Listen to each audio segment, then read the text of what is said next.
Welcome to Colorado Homes and Lifestyles, where style comes home.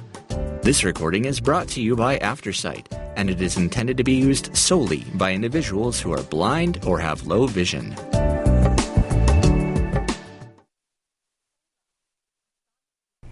Thank you for joining us for the April 2020 issue of Colorado Homes and Lifestyles, the Bathroom Issue magazine. My name is Jerry Gingras. Welcome, Matt, from the editor. The Tissue Issue. Every April, we love to show off a rather large menu of bathroom ideas, from candles to towels to the throne in its entirety. In this issue, we offer 26 pages of diverse styles to spark your design thoughts. The bathroom is of great interest to many because house tinkering often begins here. The confession that it started off as a bathroom remodel and drifted into the entire house is not an unusual one, and I am continuously surprised by the clever folks who make everyday products, from toilets to towel racks to plungers, more beautiful. Which brings me to a pet peeve: toilet paper storage. One of my all-time favorite TP storage solutions came from my friend Deborah, who repurposed beautiful shopping bags from British store Fortnum & Mason, folded them with an elegant cuff, and loaded them with a mountain of rolls. It's an artful, utilitarian bit of reuse, and the attendant supply guarantees that no one need ever fret a shortage. But not all of us are that clever, so I am joyful to report that the toilet paper holder has experienced a paradigm shift. I found this out on a sleepless night when, as one does, I plugged toilet paper holder into Google and spent an hour-ish shopping around. At left, I share a highlight reel of my favorites. My taste runs from the minimal and well-styled to the whimsical, and both can suit depending on the tenor of the room. From this point forward, I promise the magazine gets exponentially more refined. All my best, Kate Myers, Editor-in-Chief. Tastemaker, Chrissy Rucker, White Magic. British design legend Chrissy Rucker on the color that changed her life and how it can change yours. Story by Catherine O'Shea Evans. Decades before she became the reigning queen of white-on-white interiors, Chrissy Rucker, the British founder of the White Company, which now has 65 retail stores, had a major design dilemma. She had been tasked with redecorating her husband's first house, but nothing worked. When he moved in, he was a typical bachelor. He had a bed with very old green sheets, which he had been given second-hand from home, and a few chairs and probably 4 chipped mugs in the cupboard, she recalls. Back then, I was a journalist. I was working at Harper's. I could style a picture. I could write copy. I was used to researching articles. I thought, well, how hard can this be? This is just doing a house.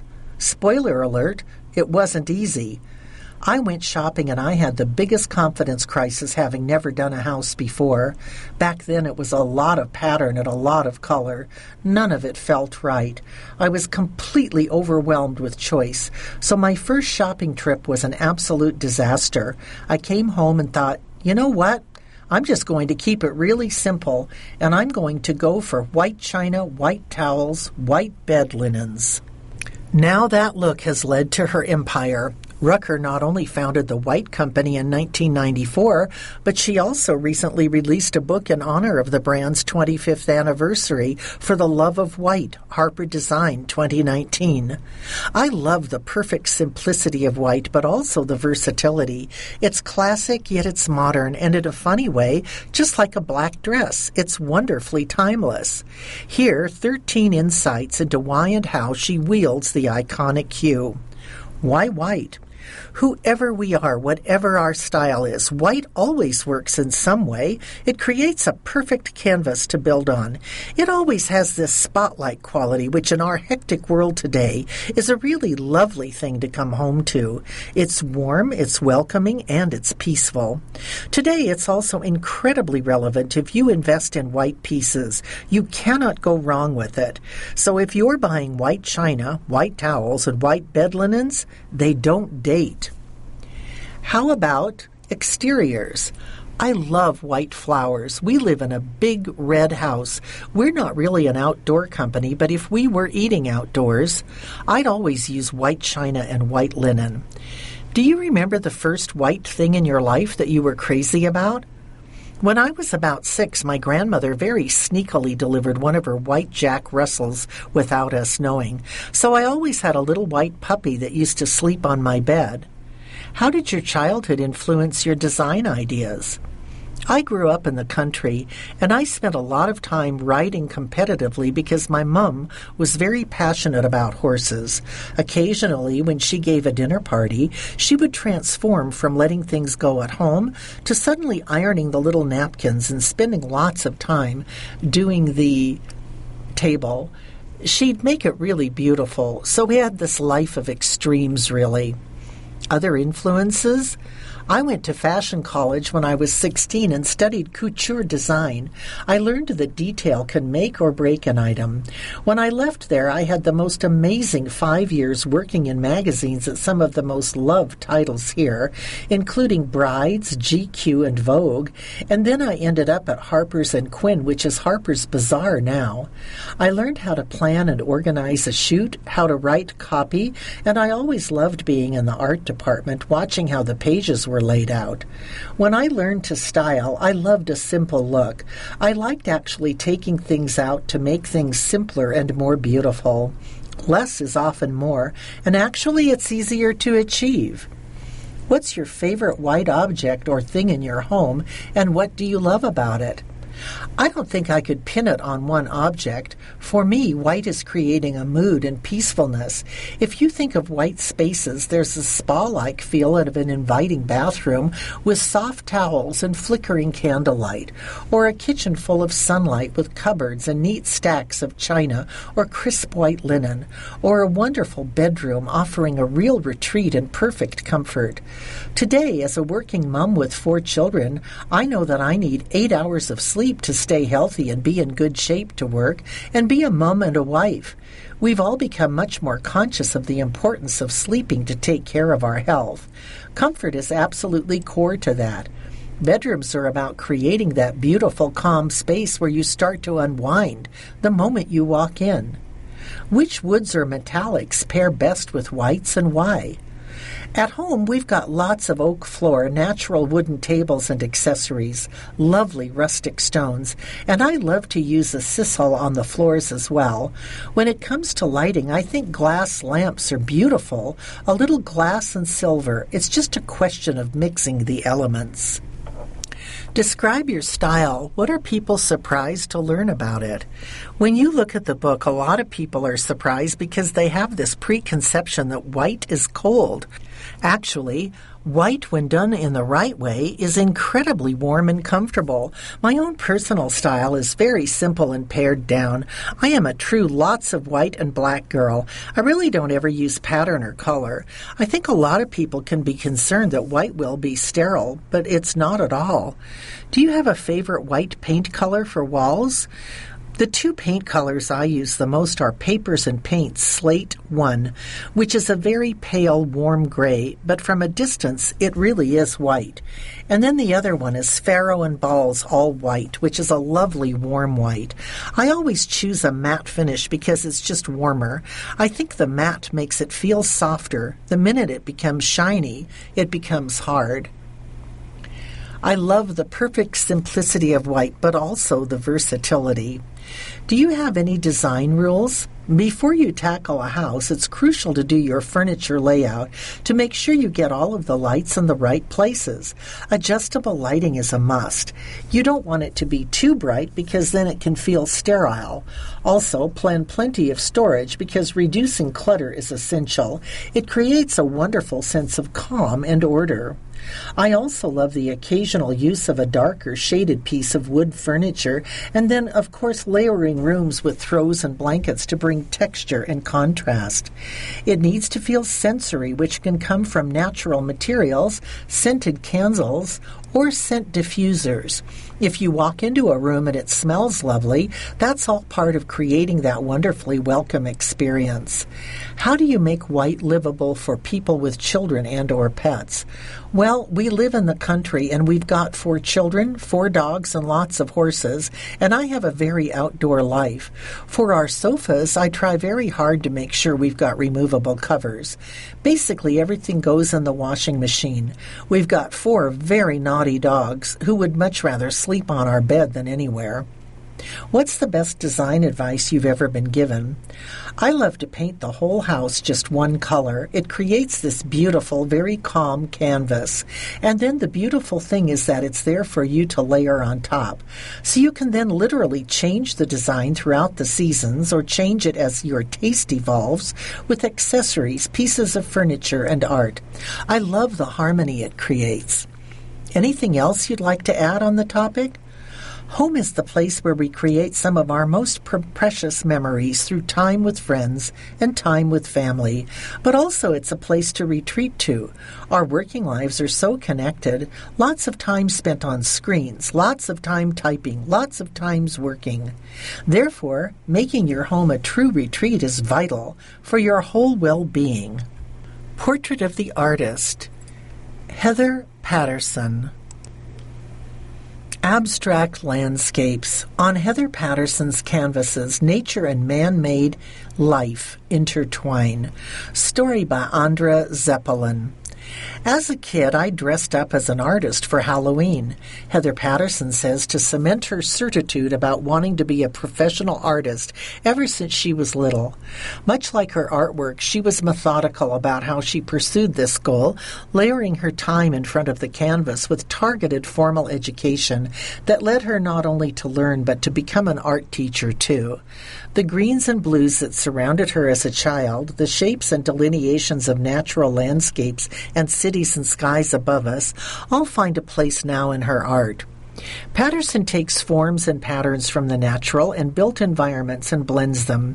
She sees her art as abstract landscapes where nature and man-made life intersect in a geometry-heavy painting style that borrows influences from a range of sources, weather patterns, butterfly migration charts, aerial views of landscape, a lot of topography, animal tracks, and the like. I love being in nature, but also need my city time, she says. In life and through my art, I look for the balance between preserving nature and our need for being in the city, and how these worlds overlap. One example of this overlap is the honeycomb, a shape found in Patterson's more recent work. Bees spring to mind when one sees it, but it turns out there is more. Cell phone structures are constructed like a honeycomb, I learned, because that is what gives the best reception, Patterson explains. That, to me, is one of those elements that we find both in nature and, in this case, in technology. Hues from a childhood spent in nature are abundant in her work. Her parents' home in Lake Tahoe, Nevada, gave Patterson full access to the woods and the water, and the ability to explore, marveling at the colors and shapes around her. It was awesome to just be able to go explore and build forts or new sled hills and pretend to get lost, even though we always knew where we were, she recalls. It was an endless exploration. What she did not have growing up in a small town was a robust cultural scene, but there were ways around it. Her parents put her in watercolor lessons at the local art store. A high school teacher who taught her the basic foundations of art pushed her to get a college degree in it. And so she did, graduating with a Bachelor of Fine Arts degree in painting and drawing from Sonoma State University, followed by a Master of Fine Arts in the same subjects from the University of California, Berkeley. Her formal education allowed her a path into also teaching art, something she has been doing on and off for years at several colleges and currently at Front Range Community College. Her Johnstown studio outside of Loveland is in a quiet and unassuming subdivision. Passing through her door takes a visitor on a journey that rivals visiting a modern gallery. There are paintings and photographs, sculptural birds and nests, and abstract shapes from artists like Megan Swenson Patterson and Laura Ball. I trade a lot of art with friends who are also artists, Patterson says. That is how I accumulated this collection. Her studio seems methodically organized with clean brushes, small drawers and compartments, and canvases that line the walls in an orderly way. Meticulous, structured, planned. That is how Patterson's career track has been, the way her studio looks and the way her art presents itself. Patterson's next show opens September 4th at Walker Fine Art in Denver, walkerfineart.com. See more of her work now at heatherpatterson.com. Works shown here start at $4,200. High Points Roundup. Forward-thinking, upscale shopping, heavenly scents, and a wine bar that grooves by Rebecca Gart. Browse. A mix between a bazaar and a modern market, Free Market is a fun addition to Denver's downtown shopping experience. On the corner of the Dairy Block at 18th and Blake, the 12,000 square foot space is an evolving collective of stores. Owners Ron and Lindsay Parton look for brands that haven't had a strong presence in Colorado, such as Aesop, Claire V, Alchemy Works, Beauty Counter, Westerland, Yucca, and the Vintage Label. Tenants aren't charged rent, but instead pay the owners 10% of their sales. I'm kind of like a hipster chamber of commerce, Ron explains. As for food and beverage offerings, Chef Kelly Whitaker, a James Beard finalist and owner of Basta, the Wolf's Tailor and Dry Storage, has opened Bruto 11 a.m. to 9 p.m., which specializes in heritage grains. White Little Owl Coffee holds court in the back of house. DairyBlock.com. Drink and listen. It's not always easy to be the little sister, but for the newly opened Sunday Vinyl, being the younger sibling to Tavernetta, has worked to its advantage. The new wine bar from Boulder's Frasca Food and Wine Group is just across the walkway from Tavernetta on the Union Station platform and offers something different from its neighboring grown-up dining room. Simple brown design has transformed the Forber local-ish grab-and-go market into a sleek bar that's ideal for both light bites and dinner, and features a vinyl-only music program with 3 turntables and an amped-up sound system. Sunday Vinyl's extensive European wine list includes more than 20 options by the glass. It's a perfect spot for connecting with friends and listening to carefully curated, soulful music. Chef de cuisine Charlie Brooks serves up a tasty menu of snacks and mains. Don't miss the roasted carrots with cashews, pomegranate, and mint, my favorite. SundayVinyl.com. High Points Style Maker Angela Howenstein. Angela Howenstein, Boulder stylist, fashion blogger, mother of 4, and closet maven extraordinaire, Waygit.com, shares her favorite things. 1. Housewarming gift. That would be a bottle of our favorite tequila, Código. They make a rose tequila that is light pink and so yummy. The bottle is beautiful and looks great in anyone's bar, and the company headquarters are right here in Niwot. Código 1530 Rosa Tequila, $65. Código1530.com. 2. Retail store. A really cool store in Boulder is Haven. They carry the most unique pieces for your home, closet, and jewelry box. HavenBoulder.com. 3. Denim. The Dazzler Shift by Mother. Period. The end. $275 at ShopBop. ShopBop.com.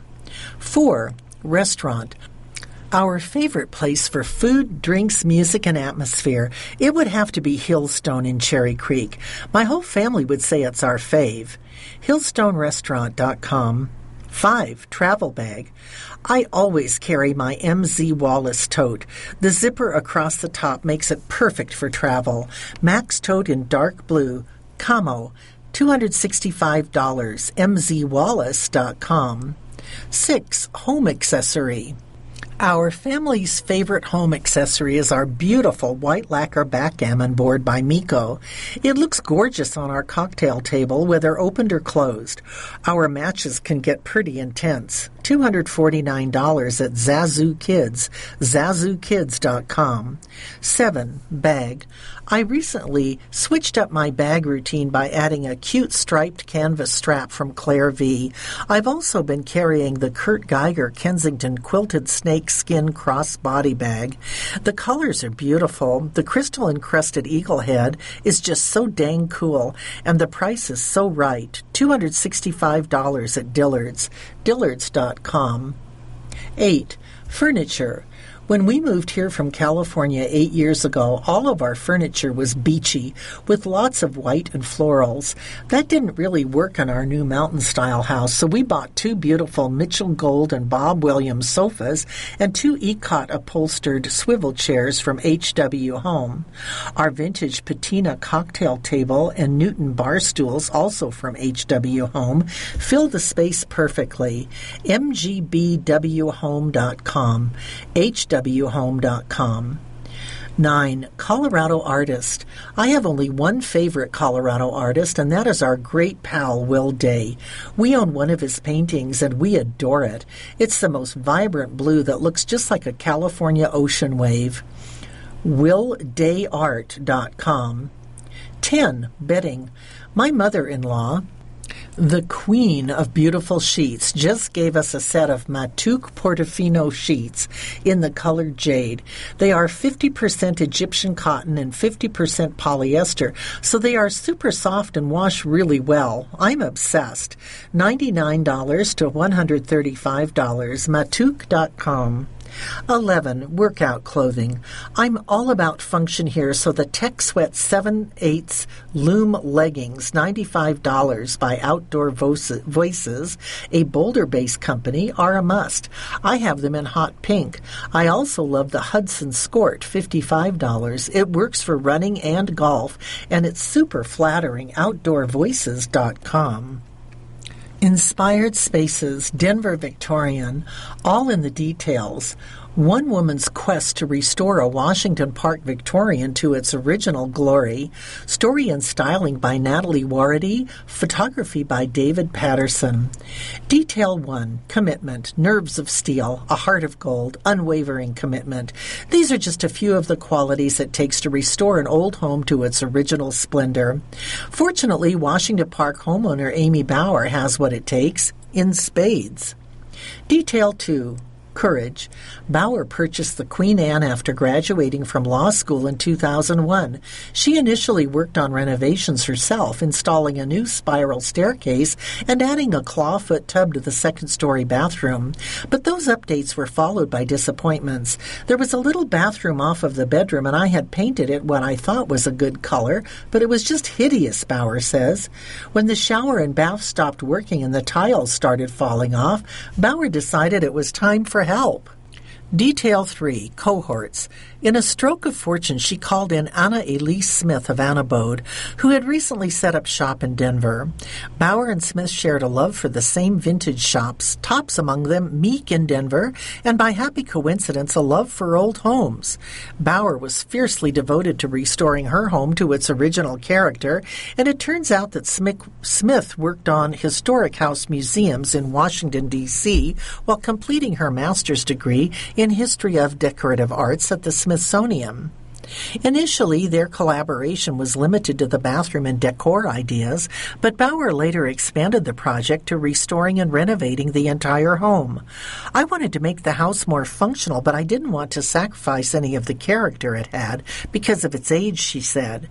After bringing on architect Kate Fields and her contractor Craig Vonderhaar, Bauer was delighted to discover the new members of the team were also just as dedicated to the restoration. Detail 4. Rescue and recreate. The team used as much of the original structure, salvaging old doors and beams from the basement as possible. Whenever they couldn't, they tasked woodworkers with painstaking recreations, crafting items including support beams and fish-scale shingles for the exterior. It broke my heart every time we had to lose something that was part of the original structure, Bauer says. Craig instructed crews to save every little thing. If they had to tear down a portion of the brick, he'd say, "Save these things. She'll want them." Detail 5, research. The team researched every detail. The most fun part of the project for me were the French doors in the dining room. I took the design of stained glass transom she had in the living room, and I had stained glass artists recreate the clear glass textures above the custom doors, Smith said.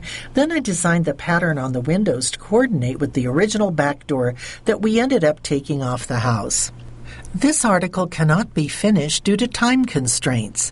Thank you for joining us for the April 2020 issue of Colorado Homes and Lifestyles magazine.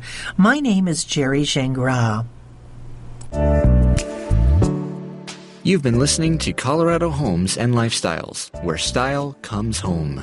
If you enjoyed this program, please register for our free services at www.aftersight.org or by calling 303-786-7777.